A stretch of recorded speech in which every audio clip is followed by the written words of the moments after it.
Good evening, Austin, and welcome to College Press Box. I'm your host, Sarah Marks, and with me tonight are analysts Derek Lewis and Isaiah Rosario. This week was a busy one for Texas as many Longhorn sports began to wrap up their spring season. Well, moving up the polls, number 2 in the nation, the Horns baseball team was home to take on the UTSA Roadrunners last Tuesday. Let's head out to the dish for the highlights. Well, it was a beautiful Tuesday evening at the dish. Players having a small prayer right before the game. Top of the second, we got Jeff Telefaro with the sac fly to left, bringing in his teammate Ryan Hudson, who would score early on in this one, giving the Roadrunners the 1-0 lead. After the tie, freshman Cole Waller would say, "I can hit that one too, but this one's leaving the park." Texas would go up 3-1 at this point. Top of the fourth, we got Connor Rowe with the perfectly placed bunt to bring in Kevin Lusson. Texas would go up 4-1. Same inning, then we got Jordan Etier with the bunt of his own to bring in Connor Rowe. Texas would keep it up, going up 5-1. Then Texas on D, Chance Ruffin would misplay this grounder to first base with the error, bringing in one of the UTSA players, Ryan Rummel, for the Roadrunners, 5-3. Kevin Lusson up to bat, putting this one right in the sweet spot to bring in his big brother, Kyle Lusson. Texas would go up 6-3. Then we got Chance Ruffin who would finish this one off, leaving the batters swinging. Texas wins this one 6-4. Let's go ahead and recap this one, folks. As I said, Texas would win this one 6-4, as Cole Waller would go 2 for 3, 2 RBIs and a home run. This is also Chance Ruffin's first. He's the first Texas player to record a 10-win and 10 season for a career. Here's Nathan with more on the game. Now, KVR News at 9 Sports. Welcome back to KVR News. I'm Isaiah Rosario with sports. Well, the UT softball team kicked off conference play against the Nebraska Cornhuskers this past weekend. Let's head out to Red and Charlene McCombs Field for the highlights. Well, early on in this one, we got Nadia Taylor hitting it off third baseman, driving in 2 Texas runners and advancing one to third base. Texas would be up 2-0 at this point. Later on in the fourth inning, we got Courtney Craig shooting it up the left side past 2 defenders, bringing in another runner. Texas 3-0. Later on in the fourth, we got freshman Taylor Hogan hitting it back to the center field. Texas will go up 4-0. As you can see there, she's bringing in another runner. Nebraska trying to get a little fancy, trying to get a few quick outs. But here's the error by the catcher, getting it past the third baseman. Texas would bring in 2 runners, and the route is definitely on in this one, folks. Taylor would double to the left side, bringing in a runner and missing her 4th RBI right here on this one. With a great stop by the catcher from Nebraska, Texas wins this one 9-0. Heading into the second game of the series, Texas would get first blood in this one as freshman Taylor Hogan hit the home run all the way back into the parking lot. You know, her teammates are definitely loving it for this young freshman. Later on, we got Nebraska, who wouldn't go down without a fight. They would hit it to center field, making it 1-1 with the runner coming in with the tie. Texas would stay on fire, bringing in a runner off this sac fly by Lexi Bennett. Texas would go up 2-1, breaking this tie. Later on in the 6th, we got Courtney Craig with a shot to center field. She would bring in another runner. Texas would go up 4-1 at this point. Blair Luna would just finish this one off for her second consecutive complete game of this series. Texas wins this one 4-1, sweeping Nebraska in conference play.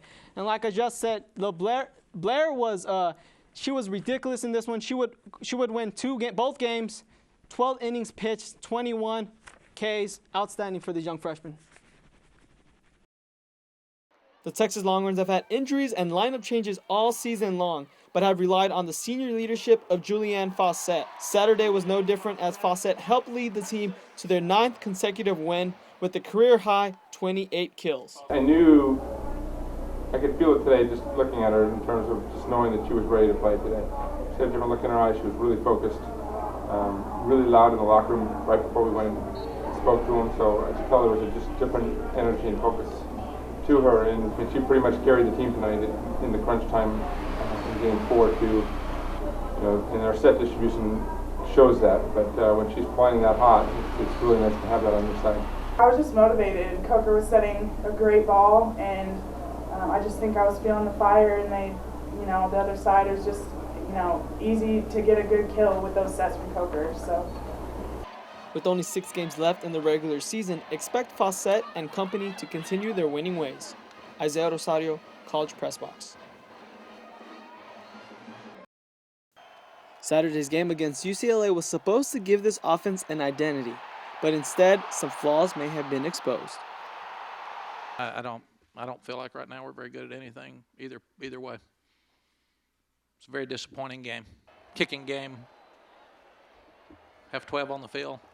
I mean, it was very disappointing. The whole thing. It's, you know, it's part of the football, and obviously anytime you have negative plays, turnovers, penalties, you know, they're all going to hurt. Things looked like they were finally headed in the right direction after a tough road win in Lubbock, but the Longhorns dropped this one 34-12 to the UCLA Bruins. Coach Mack Brown hopes his team can find an identity as they will be facing on the Oklahoma Sooners this coming week. This one's embarrassing for me as a head coach. I'm responsible for everybody in this program, from the trainers to the managers to the walk-ons to the kids to the coaches, everybody. Obviously, you know, whenever, you know, stuff's not going right, and we did feel like we were moving the ball. I don't know how, you know, we felt like we put together a couple first downs, and we'd put together, you know, a little bit, you know, maybe get an explosive play here or there on almost every drive, and then we just shoot ourselves in the foot. So it's you know, it's got to be corrected. The other side of the ball, the defense came out fatigued in the second half, giving up 264 yards on the ground. For the most part, it was on us. You know, we missed a couple of assignments in that first half. You know, we played sound football. We just had a couple busted assignments, but nothing new. They just ran the ball hard. I mean, things came their way, and I mean, there's not really much to say. They just ran the ball hard. With the Sooners and Cornhuskers right around the corner, this team will need to find some consistency in a hurry. Isaiah Rosario, College Press Box. We're against the wall. Going into the game with a 3-2 record, the Horns knew they would have to play close to perfect to beat Nebraska. We just really challenged our guys that you know, what we were doing was fine. We were just not executing. And we challenged the linemen during the course of the open day. We challenged the backs that they were going to have safeties spinning down, and we didn't care. I'm the same idiot that called UCLA game. I mean, we executed, we played great assignments, we tackled well. Most of the runs were on scrambles for the most part. So, you know, our players played outstanding. We did a really great job jumping on them. Our defense gave us a turnover there in the first quarter, and we were able to punch it in. So, you know, the offense did a great job of starting fast.